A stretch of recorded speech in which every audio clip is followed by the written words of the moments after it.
에스겔 45장을 함께 나누겠습니다. 이 장은 하나님께서 새롭게 세우실 공동체가 어떤 원칙과 질서 위에 서야 하는지를 보여줍니다. 즉, 하나님께서 원하시는 하나님의 백성의 모습은 어떤 것이며, 더 나아가 현대를 살아가는 그리스도인들은 어떻게 살아가야 하는지를 고민하게 하는 중요한 본문입니다. 본문 1절에서 하나님은 말씀하십니다. 제가 에스겔서 45장 1절을 읽어드리겠습니다. 너희가 제비 뽑아 땅을 나눌 때에 거룩한 구역을 여호와를 위하여 구분하여 드릴지니. 이스라엘 백성이 땅을 기업으로 받을 때 가장 먼저 해야 할 일은 하나님의 몫을 구별하는 것이었습니다.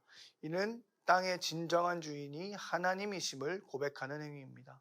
우리의 소유와 생명도 다 하나님의 것이며 우리는 청지기로 살아야 함을 깨닫게 됩니다. 우리는 너무나 자주 우리가 하나님의 청지기라는 사실을 잊어버립니다. 우리가 하나님의 11조를 비롯한 일부를 하나님께 헌금으로 드리는 이유는 이 땅의 주인이 하나님이시라는 것을 인정하는 행위인 것이죠. 물질뿐만 아닙니다. 우리의 자녀도, 우리에게 주신 은사도 하나님께로부터 왔고 하나님의 것이라는 것을 우리가 기억해야 합니다. 7절부터 8절까지는 하나님께서 통치자들에게 주신 땅에 대해서 말씀하십니다. 7절과 8절을 세 번역으로 함께 보도록 하겠습니다. 거룩하게 구별하여 예물로 바친 땅과 그 성읍의 소유지의 양쪽으로 펼쳐진 구역은 왕의 몫이다. 이 구역은 서쪽으로 서쪽의 해안선까지이고 동쪽으로 동쪽의 국경선에 이르기까지이다. 그 길이는 서쪽 경계선에서 동쪽의 경계선에 이르기까지 들의 구역과 같아야 한다. 이 땅이 이스라엘에서 왕이 차지할 땅이 될 것이다. 그러면 내가 세운 왕들이 더 이상 땅 때문에 내 백성을 탄압하지 않을 것이며 이스라엘 족속에게도 그들의 각 지파에 따라서 땅을 차지하게 할 것이다. 하나님께서는 왕들에게 일정한 몫을 주십니다. 그러나 동시에 우리가 말씀을 통해 확인한 것처럼 엄격하게 제한하셨습니다. 통치자들은 백성을 억압하거나 그들의 기업, 땅을 빼앗을 수 없었습니다. 이것이 바로 하나님께서 원하시는 통치자의 모습입니다. 권세를 누리는 것이 아니라 이들을 향한, 백성들을 향한 비록 불완전할지라도 사랑을 담은 통치를 하는 것입니다. 권세는 하나님께서 주신 도구입니다.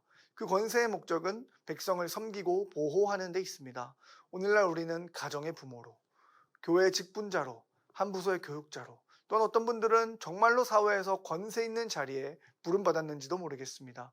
우리는 모두 작은 통치자의 역할을 하고 있습니다. 하나님께서 우리를 그러한 자리로 부르신 이유가 무엇입니까?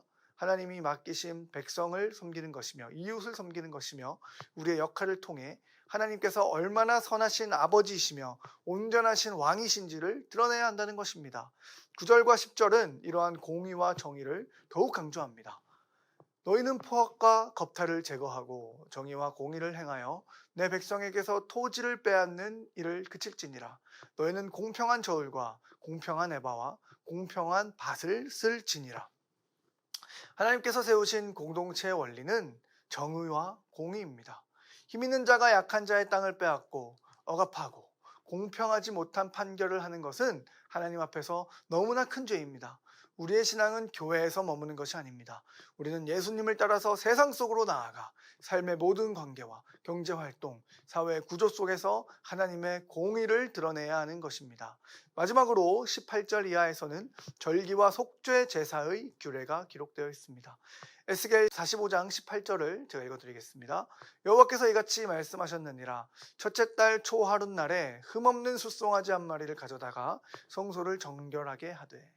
해마다 반복되는 제사는 인간의 죄와 더러움을 드러내며 속죄 없이는 하나님 앞에 설 수 없음을 상기시킵니다. 그러나 신약의 성도들은 더 큰 은혜를 받았습니다. 히브리서 10장은 예수 그리스도의 단번에 드리신 제사가 우리 죄를 영원히 속죄하셨음을 선포합니다. 에스겔의 제사 규례는 결국 십자가를 가르치는 그림자였다는 것입니다. 성도 여러분, 오늘 본문은 우리에게 세 가지의 중요한 교훈을 줍니다.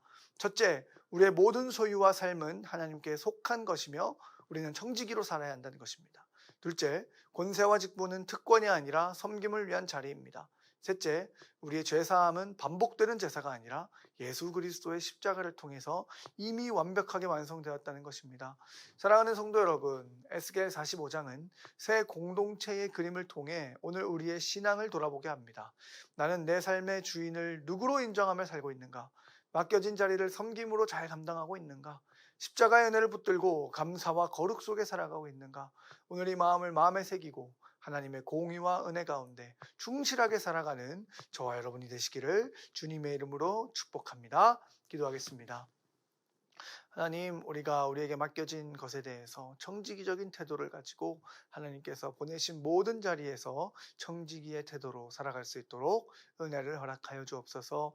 우리와 또 우리의 가정을 통하여서 우리의 공동체를 통하여서 하나님의 영광이 만국의 열방에 전파되고 또 선포될 수 있도록 주님 우리의 삶을 인도하여 주옵소서. 감사드리며 예수님의 이름으로 기도드렸습니다. 아멘.